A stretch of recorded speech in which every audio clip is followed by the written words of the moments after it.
Hello प्यारे भाइयों और बहनों, आपका मेहर टीचिंग में स्वागत है। मैं आपको पढ़ा रही हूँ आज राष्ट्रीय आंदोलन। ये जो देख सकते हो आप 1870 से 1947 तक। ये तीसरा पार्ट है मेरा, हमारे अतीत। ये भाग 2 है, यहाँ से पढ़ा रही हूँ। ये पार्ट है हमारा, ये देख सकते हो, ये लिखा हुआ 1870 से 1947 तक 141 पेज पे। इससे पहले मैंने आपको स्क्रीन रिकॉर्डर से आपको बुक में मेरी पीडीएफ ली हुई है और ये बुक भी है, तो मैंने वहाँ से पीडीएफ से आपको पढ़ाया है। 2 पार्ट मैंने छोटे छोटे, क्योंकि वो जल्दी से पूरा नहीं होता और वीडियो बड़ा बन जाता है। मैंने सोचा कि इंपॉर्टेंट पॉइंट मैं लिख दूँ आपको और जल्दी से ये पूरा पार्ट पूरा करवा लूँ आपको, क्योंकि ये इंपॉर्टेंट है एग्जाम की दृष्टि से। हाँ, ये बुक है ना, इसके अंदर आपको उद्देशिका पढ़नी हो तो कितनी आसानी से पढ़ सकते हो। बिल्कुल अथॉरिटी बुक है। इसके अंदर उद्देशिका दी हुई है, ये कैसे दी हुई है ये देख सकते हो। मैं उद्देशिका भी आपको बता दूं कि सामाजिक, आर्थिक और राजनीतिक 3 प्रकार के तो न्याय दिए हुए हैं, आप देख सकते हो। 3 प्रकार के न्याय कहाँ दिए हुए हैं उद्देशिका में? विचार, अभिव्यक्ति और विश्वास, धर्म और उपासना। 5 प्रकार की स्वतंत्रताएं दी हुई है। विचार, अभिव्यक्ति, विश्वास, धर्म और उपासना की। प्रतिष्ठा और अवसर में यानी कि 2 प्रकार की समानताएं दी हुई है। तो ये हमारी उद्देशिका है। कब दिया क्या नहीं, अथॉरिटी। आपको कहीं कुछ पढ़ने की जरूरत नहीं, प्रश्न हमेशा यहीं से आता है। आप कई बार एग्जाम दिए होंगे और दे रहे हो, अभी देख लेना।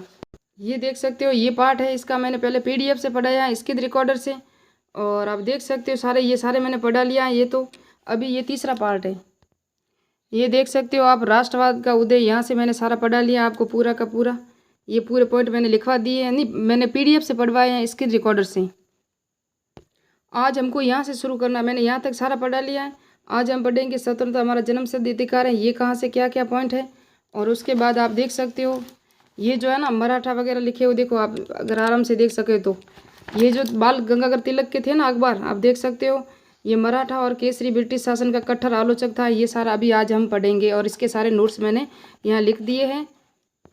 तो 1890 में कांग्रेस के राजनीतिक तौर तरीकों पर सवाल खड़े होंगे, यानी कि कांग्रेस है ना बिल्कुल धीरे से चल रही है, हिंसा नहीं कर रही है।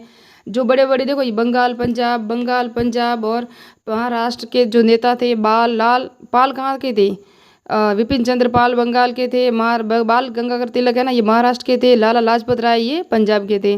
तो ये तीनों नेता थे ना, ये तीनों सब विरोध कर रहे थे कि कांग्रेस को उग्रवादी होना चाहिए। ये उग्रवादी नेता थे और कांग्रेस थे ना, वो नरमपंथी थी। वो चाहते थे कि वैसे हमको आज़ादी नहीं मिल सकती। तो तिलक ने क्या कहा था?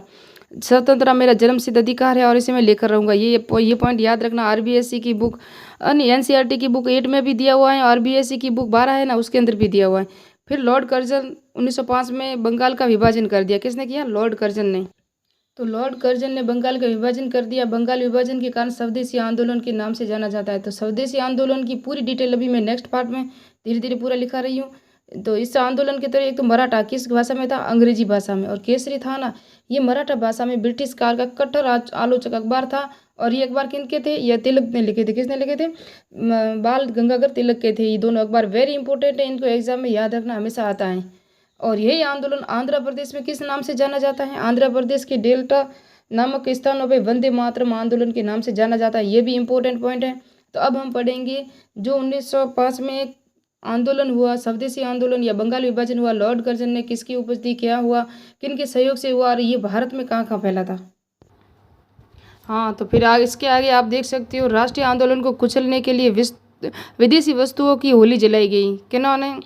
राष्ट्रीय आंदोलन को कुचलने के लिए अंग्रेजों ने तो बंगाल का विभाजन किया। क्यों किया? कि अगर ये प्रशासनिक है ना, बंगाल था ना, ये राष्ट्रीय आंदोलन का गढ़ था।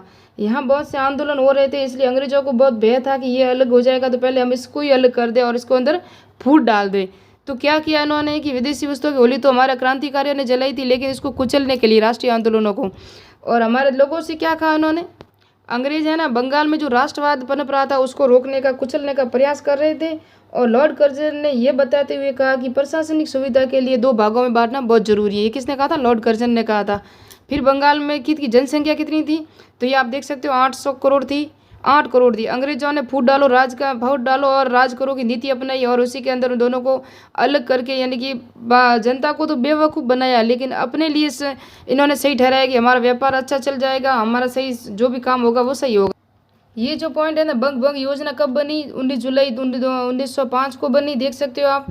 फिर 16 अक्टूबर 1905 को लागू किया गया। किसे? यानी कि योजना लागू की और बंगाल का विभाजन हो गया 16 अक्टूबर को। और यहाँ शोक दिवस मनाया गया 16 अक्टूबर को। और ये रविंद्रनाथ टैगोर ने क्या किया, अभी हम देखेंगे। मुस्लिम बहुल ढाका, चटगांव, राजशाही 3 जो थे ना, उसको अलग किया गया और असम में मिलाया गया। किस किस को? ये देख सकते हो बहुल, ढाका, चटगांव, राजशाही, इनको पृथक कर असम में मिलाया गया और पूर्व बंगाल बनाया गया। क्या बनाया गया? पूर्व बंगाल। और इसकी राजधानी क्या रखी? ढाका रखी। वीडियो बड़ा हो रहा ना, इसलिए मैं मेन पॉइंट लिख रही हूँ। हिंदू बहुल क्षेत्र बंगाल का बंगाल ही रहा, जहाँ हिंदू जनसंख्या ज़्यादा थी, और राजधानी कलकत्ता बनाया गया। और बंग भंग विरोधी आंदोलन स्टार्ट हो गया। कब हुआ? 7 अगस्त 1905 को कलकत्ता के टाउन हॉल में, और 50,000 लोग सम्मिलित हुए। फिर 7 अगस्त के बाद 28 सितंबर 1905 को कालीघाट मंदिर कहाँ है? कलकत्ता में। 50,000 लोग विराट पूजा के बाद पुरोहितों से आह्वान किया कि आप हमारे सब देवताओं से अपने मातृभूमि की पूजा करो। संकीर्णता सारे धार्मिक मतभेदों को दूर करने की सौगंध लो और उसे कष्टों से दूर करने का अपना विदेशी वस्तुओं को प्रयोग नहीं करने की प्रतिज्ञा ली। और 16 अक्टूबर 1905 को जो विभाजन लागू हुआ था, उसे रविंद्रनाथ टैगोर ने राखी दिवस मनाने का आह्वान किया था जनता से।